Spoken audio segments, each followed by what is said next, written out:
Hello friends.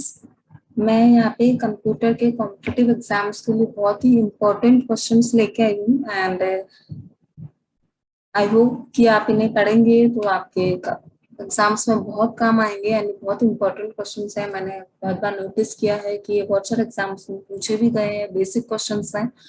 And please मेरे channel को like share and subscribe जरूर करें, क्योंकि मैं इसी तरीके से क्वेश्चंस आपके लिए लेके आती जाऊंगी सारे कॉम्पिटिटिव एग्जाम्स के लिए, जो कि बहुत ही यूजफुल है आपके लिए। सो हम क्वेश्चन नंबर 1 देख लेते हैं।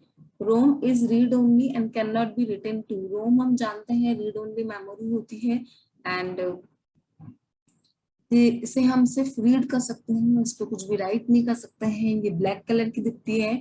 सो जो इन्होंने कहा है वो सही है, तो इसका जो ऑप्शन नंबर 1 है वो सही आंसर है इसका। That is true. हम सिर्फ रोम को रीड कर सकते हैं और राइट नहीं कर सकते हैं, तो ऑप्शन नंबर 1 इसका करेक्ट आंसर है। Question number 2, division of a hard disk into separate areas of data is called. जो हमारे कंप्यूटर में हार्ड डिस्क होती है, हम उससे सेपरेट एरियाज में डिवाइड कर सकते हैं, तो हम उसे क्या बोलते हैं, इसलिए पूछा है। तो इसका करेक्ट आंसर है फ्रेगमेंटिंग। ऑप्शन नंबर 4 फ्रेगमेंटिंग इसका करेक्ट आंसर है। Question number 3, why we partitioning hard drive. जो हार्ड ड्राइव होती है हम उसे पार्टीशन करते हैं, तो हम उसे पार्टीशन क्यों करते हैं हार्ड ड्राइव को। तो इसका करेक्ट आंसर है to install multiple operating systems on it. जो ऑप्शंस दिए हुए हैं उनमें करेक्ट आंसर यही है कि अगर आपको मल्टीपल ऑपरेटिंग सिस्टम्स को इंस्टॉल करना हो एक ही कंप्यूटर में या एक ही लैपटॉप में, तो आप अपनी हार्ड ड्राइव को पार्टीशन कर सकते हैं। Boot sector on a basic disk contents. अब आपने जब भी पढ़ाई करी होगी तो सकता है कि आपने क्वेश्चन पढ़ा हो सकता है आपने नहीं भी पढ़ा हो, क्योंकि थोड़ा टफ क्वेश्चन है। ट्यूशन वाले पढ़ाते भी नहीं है ज्यादा डीप में। बूट सेक्टर एक्चुअली जब हमारा कंप्यूटर स्टार्ट होता है तो वो बूटिंग जरूर करता है। कई कोचिंग इंस्टीट्यूट वाले बूटिंग का मतलब समझा देते हैं, कहीं नहीं बताते हैं। तो बूट सेक्टर क्या होता है कि वही जब हमारा कंप्यूटर स्टार्ट होता है तभी वर्क करता है। तो जो बूट सेक्टर होता है बेसिक डिस्क में, वो कंटेन करता है मास्टर बूट रिकॉर्ड। तो इसका करेक्ट आंसर है option number 1 the master boot record. Name different types of boot sector. अब जब हमारा कंप्यूटर बूट अप होता होता है, यानी कि जब हम उसे स्टार्ट करते हैं वो बूट अप होता है, तो उसके लिए बहुत सारे डिफरेंट बूट सेक्टर्स हम यूज करते हैं। तो जो फर्स्ट ऑप्शन है इसका master boot record and volume boot record, इसका करेक्ट आंसर है। Option number 1 is the correct answer of this. Question number 6, the instructions that tell the computer what to do. जो instructions computer को बताए हैं कि उसे क्या करना है क्या नहीं करना है, तो हम उसे क्या बोलते हैं। तो ऑप्शन नंबर 1 सॉफ्टवेयर, ये इसका करेक्ट आंसर है। Question number 7, the brain of the computer is the. अब जो ब्रेन होता है कंप्यूटर का हम उसे क्या बोलते हैं। जो ब्रेन होता है कंप्यूटर का हम उसे बोलते हैं सीपीयू। इसका करेक्ट आंसर है option number 4 CPU. Question number 8, which of the following is correct full form of B C D. अगर आपने नंबर सिस्टम पढ़ा है तो ये आपको बिल्कुल आता होगा। तो जो बी सी डी का करेक्ट फुल फॉर्म है वो होता है binary coded decimal, sorry binary coded, हाँ बाइनरी कोडेड डेसिमल ही होता है। तो इसका करेक्ट आंसर है option number 1 binary coded decimal. What does CD ROM stands for. CD ROM का फुल फॉर्म क्या होता है। तो सीडी रोम का फुल फॉर्म आपने बहुत बार पढ़ा होगा, और अगर नहीं भी पढ़ा है तो इसका करेक्ट आंसर है compactable disc read only memory. Question number 10, which of the following is not a file operation. कौन सा ऐसा है जो कि फाइल ऑपरेशन नहीं कहलाता है। तो creating a file, writing a file, reading a file, ये तीनों फाइल ऑपरेशन कराते हैं। जो नहीं कहलाता है वो है इरेजिंग अ फाइल।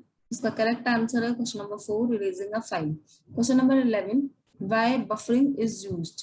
अब इसमें पूछा है कि हम बफरिंग को क्यों यूज करते हैं। तो हम बफरिंग को इसलिए यूज करते हैं ताकि स्पीड मिसमैच हो रही है तो उसे मैच करने के लिए, डिफरेंट डिवाइसेस के साइज अलग अलग होते हैं उनके लिए और कॉपी सिमेंटिक्स जो होते हैं एप्लीकेशंस के बीच में उनको भी। तो इसका जो करेक्ट आंसर है ऑल ऑफ देम, इन सबको सपोर्ट करने के लिए ही ये यूज होता है। तो इसका करेक्ट आंसर होगा ऑल ऑफ देम।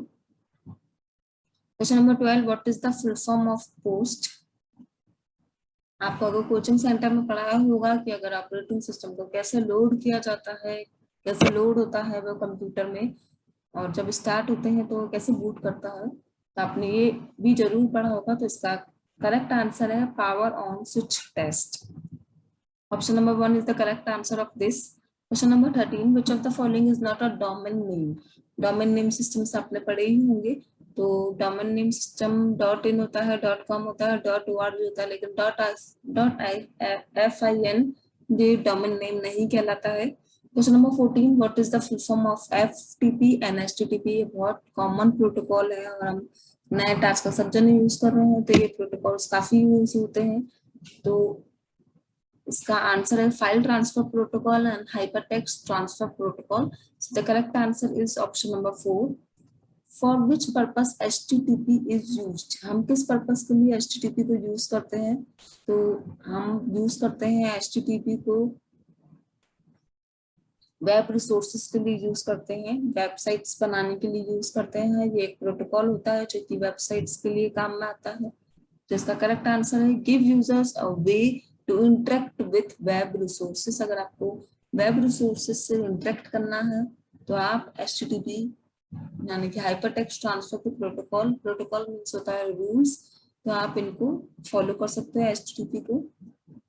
तो इसका करेक्ट आंसर है option number 2। MS word is software of? MS word किसका सॉफ्टवेयर है, कौन सी कंपनी का सॉफ्टवेयर है? तो एप्पल, एंड्रॉइड, गूगल या माइक्रोसॉफ्ट? इसका करेक्ट आंसर है Microsoft. Extension used for MS word is? जब भी हम फाइल सेव करते हैं तो हम कोई ना कोई एक्सटेंशन यूज करते हैं। तो MS वर्ड की फाइल अगर सेव करोगे आप तो आप कौन सा एक्सटेंशन यूज करोगे? .doc। तो इसका करेक्ट आंसर है option number 4 .doc। Question number 18, in the dash we can change the view of the document and set the zoom option। हम इसमें जो व्यू होता है डॉक्यूमेंट का वो भी चेंज कर लेते हैं और जो इसका जूम ऑप्शन होता है वो भी चेंज कर लेते हैं। तो इसका करेक्ट आंसर है option number 2 view option tool bar. Question number 19, the centre the selected text जो शॉर्टकट की इज? अब ये वर्ड से रिलेटेड क्वेश्चन है और MS वर्ड से रिलेटेड, और अगर आपको MS वर्ड में कभी भी सेंटर में लाना है सेलेक्टेड टेक्स्ट को तो उसके लिए जो शॉर्टकट की यूज होती है वो है Ctrl+E। तो इसका करेक्ट आंसर है Ctrl+E, option number 2। Question number 20, a major step before taking print of the document is? अगर आप कभी भी प्रिंट लेने वाले हैं डॉक्यूमेंट का तो आप क्या स्टेप्स फॉलो करेंगे? तो to save the document, to set paper setting, to see print preview of the document, both 2 and 3। तो इसका करेक्ट आंसर है both 2 and 3। हम पेपर की सेटिंग भी करेंगे और उसका प्रिंट प्रीव्यू भी देखेंगे डॉक्यूमेंट का, उसे प्रिंट आउट निकालने से पहले। तो इसका करेक्ट आंसर है ऑप्शन नंबर 4 both 2 and 3। तो यही 20 क्वेश्चंस मैं आपके लिए लेके आई थी आज।